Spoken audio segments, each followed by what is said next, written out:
Okay, well, that was quite an interesting weekend.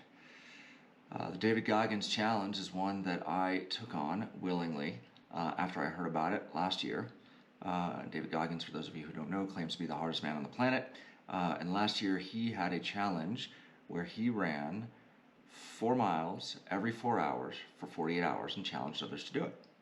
A friend of mine did it. Seemed ridiculous at the time, but the more that sat with me over the course of the year, I thought, okay, that might be interesting to do. But now that I've done it, or a modified version of it, we'll get to that in a second. What did it feel like?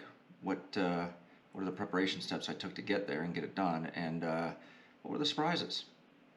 So this is a separate channel that I'm going to be filming where I'm basically filming the stuff or talking about the things I do to run my business and get through my endurance adventures and all the things that I enjoy to do, because I get asked all the time, well, how do you do this? How do you do that? And I'm going to learn in real time. There's certain things I absolutely do not know what I'm doing. And I'm going to be willing to now hold myself accountable by creating these videos and share real information from a guy who's got, an MBA from the top business school in the world and has worked at some of the best companies in the world. But, there's some topics in digital marketing and customer acquisition, development, building businesses, etc., that I know a lot about. And there's some things that, I'm just going to be learning just with you guys. But what I don't like is when I go online looking for information, and it seems like a lot of times I'm running in, especially on YouTube, running into content that is, it just feels like it's hiding the truth. Or it feels like your mileage may vary, but they don't really reveal that, and that's kind of frustrating. So look forward to that kind of content here week over week. But today, the specific focus is on the Goggins Challenge. Now, I being me, now just so we understand what my endurance pedigree is, I am a very mediocre athlete who has a unique ability to suffer and endure pain. I have completed multiple full Ironmans, many multiple half Ironmans. I competed in the half Ironman World Championship. I have done long distance mountain bike races, the Leadville 100, ultra marathons, you name it, I've probably tried it. And this is what I do for fun. It's what keeps me out of trouble and keeps my mind occupied when I'm not otherwise working or being a husband and father. So I have a pretty decent endurance background, and with the band hammer dropping on my Cape Epic 2020 race and getting sent home 36 hours before the race, that race has continued to get postponed. I put some races on the calendar for 2021 in the hopes that COVID goes away, or at least the kind of the rules and restrictions goes away. And so I'm going to reattempt the Leadman, which is a series of races in Leadville, Colorado, as well as in October run, or I guess ride, the Cape Epic 2021. So it's going to be a full year. And so in preparation for that, I needed to figure out a way to get the running mileage in and do it in a way that was going to keep me motivated. So I opted to take on the Goggins Challenge. But again, me being me, when I called my coach, I said, well, there's a lot of YouTube videos that seem to be from people who are like, well, I've never run before, I haven't run in years, I'm not trained, I'm going to do this Goggins Challenge. And they completed it. So I guess in my super arrogant brain, it was like, well, how hard could it be? And so I said, let's make it longer. That's me being hubristic, if you were, if you will.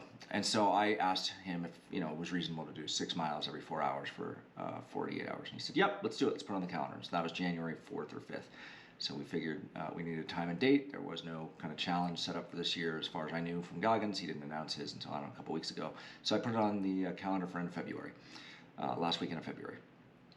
And that was the plan until, my OCD ass got in the way. And the next morning I called my coach and said, hey, you know what? If I'm going to be running for 6 miles, I really might as well just run the extra 0.2 and call it a 10K, because 10K just sounds cooler than 6 miles because, well, reasons. So that's what we signed up to do. I was going to run a 10K every 4 hours for 48 hours. And I'll be honest, the preparation for this was a lot of miles run, fine, no secret there. You got to get the miles in your legs. We had done a few preps where I was running 2-a-days and 3-a-days, 10K distance, and everything seemed fine. I really was not that concerned. In fact, the day before I was set to do this thing, I was really worried that that I wasn't scared enough. There's been plenty of other races where I'm totally in panic mode, but for whatever reason, I just wasn't scared enough. That all changed about 6 hours before I got started on Friday, Feb 26th. So let's just talk a little bit about preparation steps and how I got ready for this, for the actual execution of this. I opted to start at 4 p.m. on a Friday, and the reason for that was in thinking through the 4-hour intervals. And they say it's 4 and 48, every 4 hours and 48, but really it's every 4 and 45, because you're kind of done in the 45th hour, and it doesn't really go for 48 hours. But It's starting at 4, it means your next one's at 8, your next one's at 12, etc. That means I could finish on Sunday at noon. And as a way to connect this with the local community here in Boulder County, Colorado, I opted to tie this to a fundraiser, and so I wanted to be able to run outside, at least on the last one, in a place where the local community could show up and cheer on, or laugh at me or whatever for taking on this crazy challenge. So we opted for the local middle school where they have a track, and doing it at 8 a.m., meaning if I had started at noon, wouldn't make sense. So I started at 4 p.m. on a Friday, and it felt like a sensible starting time. It put the first of what I thought was going to be the very difficult runs, the 12 a.m. and the 4 a.m. runs, pretty early on, so I can get a sense of that. And that's how I line mine up. So I think that's a pretty reasonable starting time if you're going to do one of these on a Friday. 4 p.m. start, because you get to finish on noon on Sunday. It gives you the rest of Sunday to kind of recover.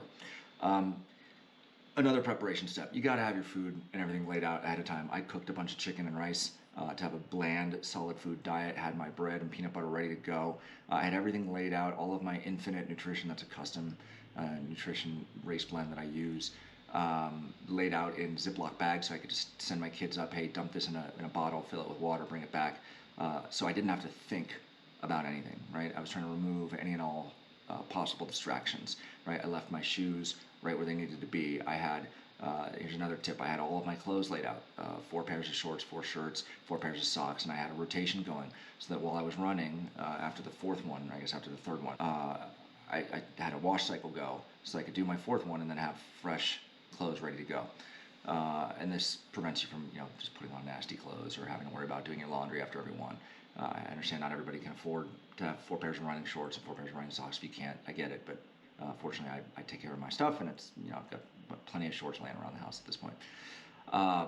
And so those were kind of the key steps. Plan out your route. Obviously you want to have that sorted out. I opted to go for treadmill runs, which actually made it, I think, harder to do most of these inside, because here in Colorado we had a freak snowstorm, and there was just too much ice on the street and on the sidewalks, where even when I was running in the broad daylight and on what looked like water or loose snow, I was slipping and almost falling and hurting myself. There was just absolutely no way I was going to risk going out in the middle of the night and busting my head when I've got a family to take care of. So that just wasn't an option. So I did most of mine on the treadmill. And I think the final preparation step was involve friends, right? Involve your community. It was a nice accountability piece to have people cheering for me. And quite frankly, it brought friends and family out of the woodwork, people I haven't spoken to in years. That was awesome that we're willing to support the fundraiser, but also just reaching out and saying, wow, this is crazy, this is awesome, I can't believe you're going to do this. How can we follow along? I was doing Facebook Lives in the last 2 kilometers of every run that I did, so people could jump on and basically watch me suffer and lob in questions and interact. I would say that was, people showed up, they dropped in, they dropped out. It wasn't as interactive as I thought it was going to be. Maybe it'd be different if I did a Zoom call or something, but it was fairly easy to just click go live and just start, so I didn't really worry about it. But it did take a little doing, getting everything set up, taking my little portable studio here in my office and taking it home to kind of get that set up. Okay, so let's talk about surprises. Things that really surprised me. I knew I was going to lose weight. I knew that was going to happen. I've done enough endurance races, know I was going to lose weight. I dropped 3.5 kilos from my first weigh-in into the last weigh-in, which is a lot of weight. I was a bit surprised by that. That last kilo actually came off overnight, Sunday into Monday morning, when I woke up and weighed myself. So last half kilo. So that was a bit surprising, despite the fact that I was taking in nutrition on every run. I had 200 calories for every run with water, some mix of solid and recovery shake after every run. Still lost a lot of weight. It all came off. It's not a scalable weight loss plan, but it certainly, it dropped a lot of weight really, really fast. I developed a very interesting relationship with time. I was really surprised that first, there was such a time crunch between the runs. So because I was doing a 10K and I was averaging, trying to target 8.5, 9-minute miles to start, and that slowed down quite a bit as I went. 9-minute miles, that puts you at 57-ish minutes. And if you do a warm up and a cool down, even if you're just walking for 3 minutes on both ends, you're basically looking at an hour of movement. Now, an hour, you say to yourself, all right, well, that gives me 3 hours to my next one. But not really, because here's the things that happen. I'd get done, I'd sit down, I'd take off my shoes, I'd pull off my socks, and I'd kind of wipe off some sweat and stare at my feet for a while. And before I knew it, I'd been sitting on the floor for 15 minutes. Okay, oops. or you'd go to the bathroom and because you're going to go to the bathroom a lot, you're drinking this much. You're going to go to the bathroom and you're sitting on your toilet, and you've been there for a while and you don't even realize how fast time is passing. And so by the time you actually sit down to eat, you got to warm your food or make your shake or whatever. You sit down, you try to force food down, you can't really chew, nothing wants to swallow. It's just all weird. By the time I was done eating, it was now, if I was done at 1 a.m. or 1 p.m. whatever, it's now 1:45. And for a 4 a.m. run, I don't want to get up at 4. I don't want to get up at 3:50. I was setting my alarm for 3:30. So really, I've got a very short window to get any sleep if I was going to try and sleep. So that was a bit of a stressor. And as the runs got longer and longer, that time and your activities, your ability to kind of just process stuff with the sleep deprivation, things just take longer. And this was largely self-supported. I think I asked one of my kids once to make me a bottle, but that was all self-supported. So everything just took longer than I thought, and it was rough. And on the topic of time, 8 minutes felt like 8 minutes in the first run. 8 minutes felt like a half an hour by the end of this thing. I mean, it just felt like everything was taking so long when I was running, which was surprising. I've never really had that happen on any long distance event I've ever done, so that was a bit surprising. So preparing your mind for that. Another surprise was just all the pee. I'm over the age of 40. I know that men over the age of 40 have this problem in general, but I thought that first night I was going to be able to get sleep. There was no sleep to be had because I was trying to rehydrate. I was going to the bathroom every 15 minutes. You can't sleep when you're doing that. And it wasn't small amounts. It was a lot because you're just taking on so much water. And so there was just no sleep the first night. So I really was sleep deprived from the get-go. Even though I planned on sleeping, it didn't work out. And that was something I wouldn't have known unless I had done this thing and maybe had thought to drink a little less water before trying to grab some sleep. From the physical effects point of view, running outside as time went on, I call it horizon lock, but as I got more and more tired, I couldn't. It was like running with a GoPro, or like watching someone who's run with a GoPro, watching that footage. It's all shaky. I couldn't horizon lock, and it was shockingly difficult to run when you can't horizon lock and everything just feels kind of out of focus and out of kilter. So that was strange. GI issues. Look, I have a sensitive stomach when it comes to these events, and it's taken me a long time to dial in my nutrition. I use custom powdered nutrition that I mix with water from a company called Infinite, and it's largely solved most of my problems, but by the 7th or 8th run, my stomach was rejecting any food. It just didn't, I wasn't hungry, didn't want it, it was tightening up, it was really painful to run, and there was a couple that was, my runs where the first mile was super rough, and that's just something you gotta muscle through. It would have been very easy to quit and say, oh, I guess I'm not running because this hurts too much. You just gotta muscle through it. It sucks, you gotta get through it, you'll get through it, and once you do, it loosens up and things are fine. But man, that really surprised me. But I think for me, the biggest surprise really was the effects of lack of sleep. I would have thought from the get-go, I ended up covering 78.53 kilometers, right, with warm-up and cool down and everything over this duration. 78.53 miles, so that was 126.53 miles. That's what it was, and 78.4 miles. I would have thought the distance over that 48-hour window would have really beaten up my legs, my knees, my ankles, etc. I didn't really feel it. I guess I've had enough miles on my legs that, spacing it out and doing the proper rest and stretching between the sets, it was fine. I really thought that was going to be the problem. What really caught me by surprise was how much the lack of sleep was affecting me. I'd never done a 48-hour spin like that with any kind of exercise or effort. I've raised 3 kids. I've done the sleepless nights. This was completely different. This was a whole different level of just confusion. I planned on doing this video yesterday. Couldn't do it. My brain was completely foggy on Monday after the event.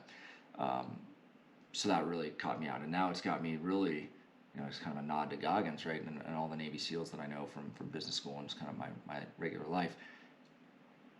I kind of want to try a Hell Week simulation. I know there's one guy or some company in San Diego that does this.